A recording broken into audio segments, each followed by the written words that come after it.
Hello everyone, welcome to our recorded workshop series, thoughtfully curated for our parent community to support you in bringing Montessori principles into your home environment.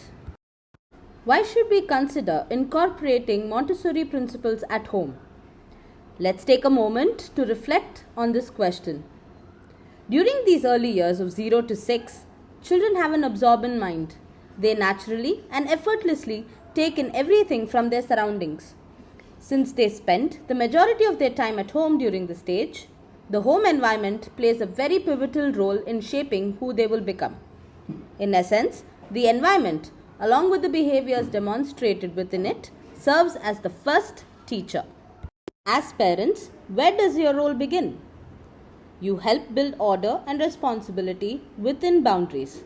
Let's discuss it. When your toddler or child wants to pour water from one container into different containers, here are some steps to guide this activity.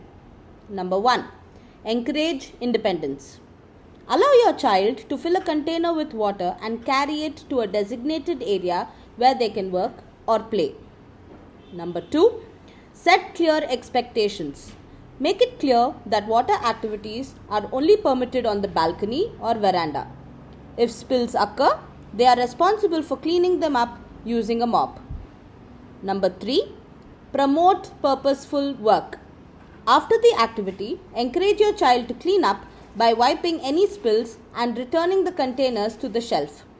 This helps them engage in meaningful tasks. Number 4. Allow opportunities to learn.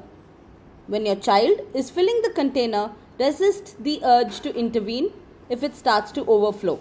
Let them experience the spill so that they learn through the situation when to turn off the tap. How can you incorporate the Montessori principles in an Indian house? Indian houses are primarily designed with adults in mind. From a toddler's perspective, they can seem like a home of giants. To better understand a child's viewpoint, try kneeling down and crawling through your house. Observe what a toddler can see and reach in your household. Now, let's explore some simple modifications to make the house more suitable for your little ones. The key is to make things easily accessible for them. Let's start with the entrance to your house.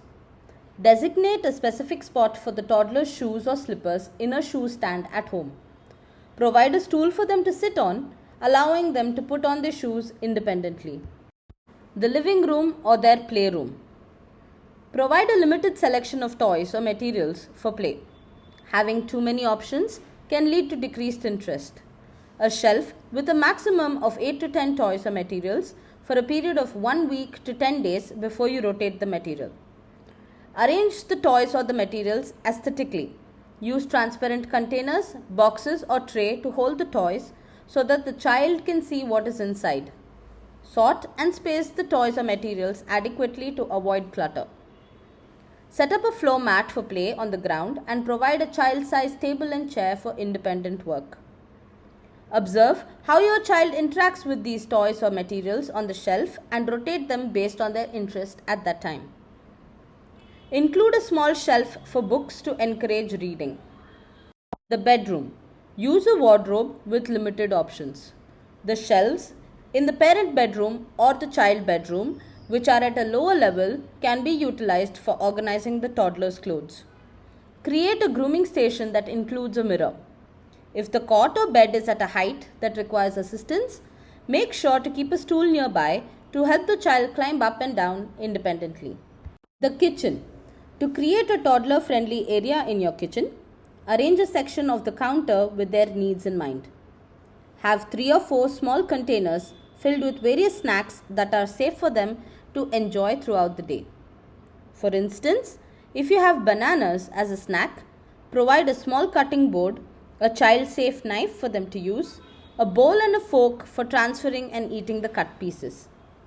Additionally, keep some kitchen towels at the same spot for easy cleanup after their activities. Consider placing a stool nearby so that they can reach the kitchen counter comfortably. Have a snack corner at home, which could be the dining table or a child-sized chair and table for the child to eat their snack. A small broom with dustpan to clean the snack corner after they have completed their snack. Model how and where to put away the used cutlery. Make sure they have access to a water source to refill their bottles. Also, involve them in setting the table during mealtime to encourage their participation. The bathroom. Ensure there is a stool available for easy access to the wash basin, towel, toothpaste and toothbrush. Provide a laundry basket for discarding soiled or dirty clothes. Include a stool for stepping onto the commode or consider having a commode with an inset. To conclude, Montessori is not just a method, it is a mindset. It's about respecting the child as a whole person, capable, curious, and worthy of trust. Remember, the goal isn't to raise a perfectly obedient child, but a thoughtful, independent, and kind human being. It all begins with what you model at home, through small, mindful, everyday choices. Thank you for listening to Bringing Home Montessori. We hope this audio session inspires small, meaningful changes in your home that empower your child to thrive confidently, independently, and joyfully. Good day. Thank you.